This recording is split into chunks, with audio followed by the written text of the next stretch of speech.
پھر رمضان کے آخری 10 دنوں میں اعتکاف بھی ہوگا انشاءاللہ تعالی،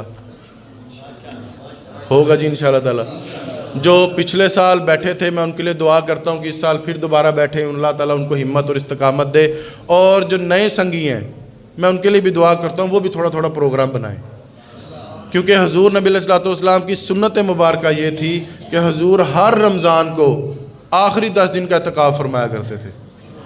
حضرت عائشہ صدیقہ فرماتی ہیں کہ ایک سال حضور جہاد پہ تھے، جنگ پہ تھے، تو جو آئندہ سال آیا حضور نے پچھلے سال تو نہ بیٹھ سکے، آئندہ سال جب رمضان شریف آیا تو حضور نے 20 دن کا اعتکاف کیا، 10 دن اسی سال کے اور 10 دن پچھلے سال والے، حضور نے 20 دنوں کا اعتکاف کیا۔ تو اعتکاف بڑی خوبصورت چیز ہے، اور میں جو نوجوان ہیں خصوصی طور پر وہ کوشش فرمائیں کہ اپنے وقت میں سے کچھ وقت نکالیں۔ ابھی یہ پچھلے دنوں لائسنس کا کوئی مسئلہ بنا تھا تو لوگوں کا پتہ لگا کہ وہ پاجیاں تک گئے ہیں، اور پتہ لگا کہ وہ بیریا ٹاؤن میں رات ساری وہ لائسنس بناتے رہتے، تو لوگ صبح ہی چلے جاتے تھے۔ اگر آپ وہ لائسنس کے لیے ٹائم نکال سکتے ہیں تو رب رسول کے بھی تو نکال ہی سکتے ہیں، رب رسول کے لیے بھی تو آپ ایک علیحدہ کمرہ مختص کر ہی سکتے ہیں۔ تو حضرت عطا بن ربیعہ رضی اللہ تعالیٰ عنہ حضور کے بڑے پیارے صحابی ہیں، سبحان اللہ ذرا کہیے،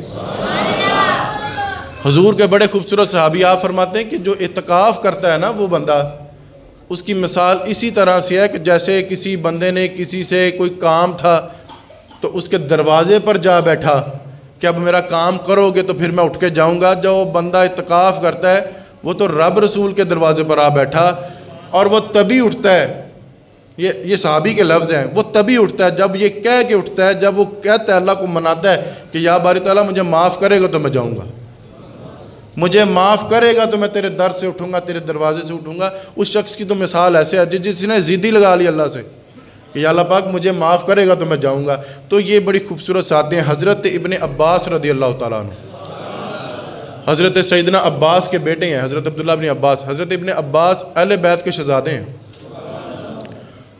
آپ حدیث سنیں گے اور آپ خوش ہو جائیں گے۔ آپ مسجد نبوی شریف کی طرف بیٹھ کر حضور کے روضہ رسول کی طرف اشارہ کر کے کہنے لگے کہ میں نے ان سے سنا ہے، کنا تو ان سے سنا ہے، جو روضہ رسول میں مدفون ہے یہ میرے نبی پاک ہے، میں نے ان سے سنا ہے۔ اور زیادہ دیر نہیں ہوئی اور کہتے کہتے نا آپ کی آنکھوں میں آنسو آ گئے، پیار سے نا نبی پاک نال، اور حضور کے اہل بیت کے شہزادے تھے۔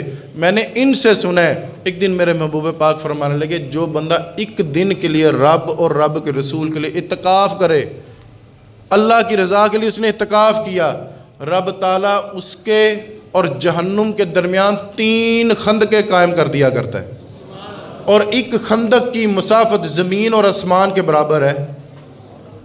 ایک خندق کی مسافت اتنی لمبی، اور جو بندہ 10 دن کا اعتکاف کرے تو پھر صاحب دے لینا 3 خندقیں تھیں، 10 ضرب 3 کرے تو 30 خندقیں اللہ تعالیٰ اس کے اور جہنم کے درمیان حائل کر دیے کرتے۔ اتنے خوبصورت لفظ اور اتنے باوقار لفظ، اور اس کے بعد آخری جو 10 دن ہوں گے وہ بڑے خوبصورت ہیں۔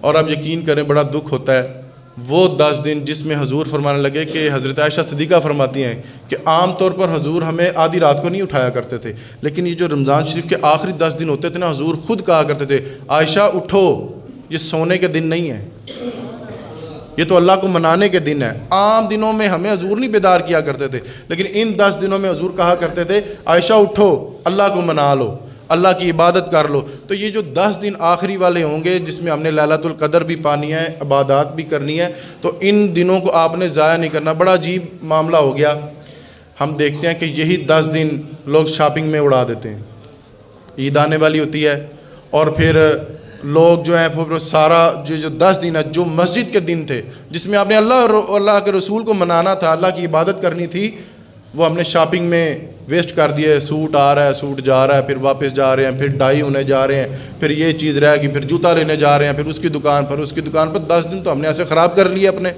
وہ جو 10 دن تھے جو آپ نے اللہ اور اللہ کے رسول کے لیے آپ نے مختص کیے تھے۔ اور کتنے خوش نصیب ہے جنہوں نے 10 دن دنیا سے کٹ کے اعتکاف ہی بیٹھ گئے ہیں، وہ اعتکاف ہی بیٹھ گئے ہیں، نہ بازار جائیں گے اور نہ ہمارے 10 دن یہ خراب ہوں گے۔ تو اللہ یہ جو 10 دن ہوتے ہیں نا، یہ اللہ اور اللہ کے رسول کو آپ نے دینے ہیں، اور کوشش فرمائے کہ یہ جو 10 دن جو آپ نے شاپنگ میں ضائع کرنے ہیں، آپ اس کی شاپنگ ذرا پہلے ہی کر لیں۔ وہ جو سوٹ آپ نے عید والے دن پہننا ہے وہ آپ پہلے لے آئیں, جو جوتا آپ نے پہننا وہ پہلے لے آئیں, جو بچوں کی شاپنگ کرنی ہے وہ آہستہ آہستہ آپ پہلے ہی کر رہے ہیں تاکہ 10 دن آپ کے خراب نہیں ہوں. خصوصی طور پر توجہ کریں. دوسری بات, صدقات اور فطرات کے حوالے سے میں نے پچھلے جمعے یہ بات کی تھی کہ آپ فطرات جو ہے نا وہ پہلے رمضان بھی دے سکتے ہیں. تو ایک سنگی مینوں آکھن لگے کہ یہ بات تو ہم نے پہلی دفعہ سنی ہے, اس کا ٹائم فجر سے لے کے عید کی نماز تک نہیں ہوتا.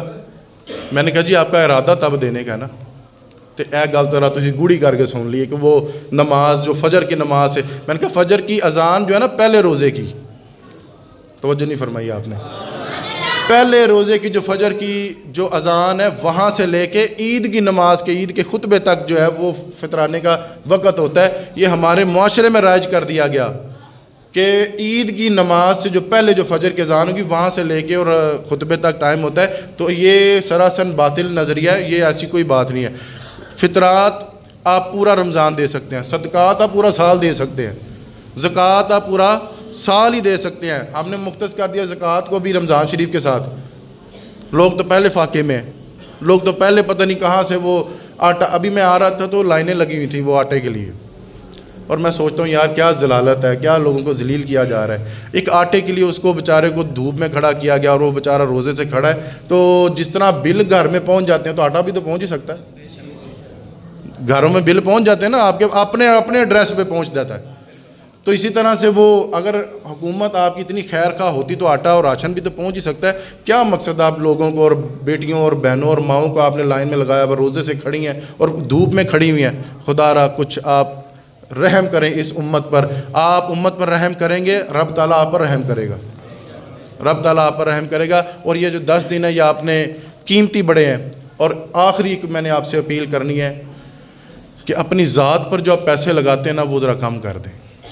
بڑا بڑا مہنگا سوٹ, بڑی بڑی مہنگی گھڑی, بڑے بڑے مہنگے جوتے. اور ایک اور آپ سے گلہ کر لوں, وہ عید والے دن میں کسی سنگی کو فون کروں نا تو شام کو پھر اس کا رپلائی آتا ہے اوہ میں ستا سا, میں سویا ہوا تھا. چلو سینکڑوں ہزاروں نہیں, زیادہ تر لوگ عید سو کر گزارتے ہیں. ایسے ہی ہے, جھوٹ تو نہیں کہہ رہا میں, سو کر گزارتے ہیں. تو وہ جو پھر آپ نے چاند رات کو جو چکر لگائے تھے درزیوں کے, اور پھر جو آپ نے 1.5 مہینہ شاپنگ کی تھی کہ میں نے عید والے دن پہننی ہے, تو عید اگر آپ نے 100 کی گزارنی تھی تو پرانا سوٹ پہن لیتے آپ.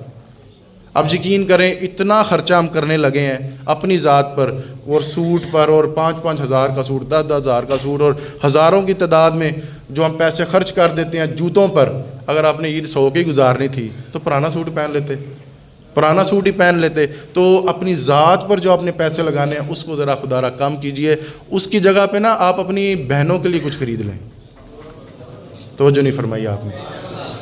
اپنی بہنوں کے لیے جو منتظر ہیں کہ آج میرا بھرا آئے گا عید آنے والی ہے, یہ میرا بھائی آئے گا عید آنے والی ہے, اور چاند رات آنے والی میرا بھائی آئے گا میرے لیے کچھ لے کے آئے گا. وہ جو بہنیں منتظر اپنے بھائیوں کے لیے, چلیں آپ کچھ بھی نہیں تو ایک جوڑا ہی لے جائیں. آپ اپنی بیگم کو سوٹ لے کے دیں گے نا تو 3 نقص نکالے گی وہ. ایک انہوں رنگ پسند نہیں آتا, ایک انہیں کہنا تو ہی مہنگا لے آؤ, تو دوجا انہیں کہنا کہ وہ دکان تو لیانا ہی نہیں سی. لیکن آپ اس بہن کی طرف دیکھیں, آپ کوئی پرانا سوٹ بھی اٹھا کے دے دیں گے نا تو وہ محلے کی عورتوں کو اکٹھا کرے گی, آج میرا ویرا آیا سی, آج میرا بھائی آیا تھا. آپ ان کے لیے کچھ لے کے جائیں, آپ ان کو نوازیں, ان کے لیے کچھ نہ کچھ جو آپ نے اپنی ذات کے لیے پیسے لگانے ہیں آپ ان کے بچوں کے لیے کچھ لے جائیں. اور وہ حضرات جن کے بھائی ناراض ہیں, میں یہ بات تقیداً کہتا ہوں, ہر جمعے میں کہتا ہوں کہ جو بھائیوں سے ناراض ہیں تو یہ موقع بار بار نہیں آتے. چلے رمضان کے صدقے آپ ان کو منا لیں, آپ ان کو منا لیں. ایک میرے سنگی ہیں بڑے خوبصورت ہیں, تو وہ اپنے بھتیجیاں تے بھانجیاں اکٹھا کر کے نا ان کا ماتھا چوم رہے تھے, ان کو کچھ چاکلیٹ وغیرہ دے رہے تھے. تو میں نے کہا یار تیرا یہ ابے نال تے بنتی نہیں, تیرے اپنے بھائی سے تو بنتی نہیں ہے, تو بچوں کو تو اس طرح سے چوم رہا ہے. یعنی کہ آپ سمجھیں اس بات کو کہ بھائی سے تیری بنتی نہیں, اور بھائی کے بچوں کو تو اپنے سینے سے لگا رہا ہے, ان کا ماتھا چوم رہا ہے, ان کو گولیاں دے رہے ہیں.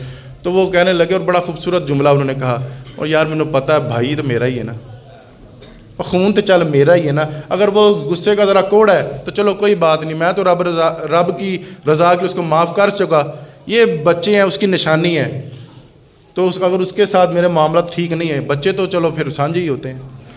بچے تو چلو پھر سانجھی ہی ہوتے ہیں، تو میں کہتا ہوں کہ اپنی بہنوں کے لیے، اپنی ذات پر جو آپ نے پیسے لگانے ہیں اس سے تھوڑا سے پیسے نکال کے اپنی بہنوں کے لیے اور اپنے بھائیوں کے لیے، اپنے غریب جو رشتہ دار ہیں ان کے لیے آپ نے خصوصی طور پہ آپ نے سوچنا ہے.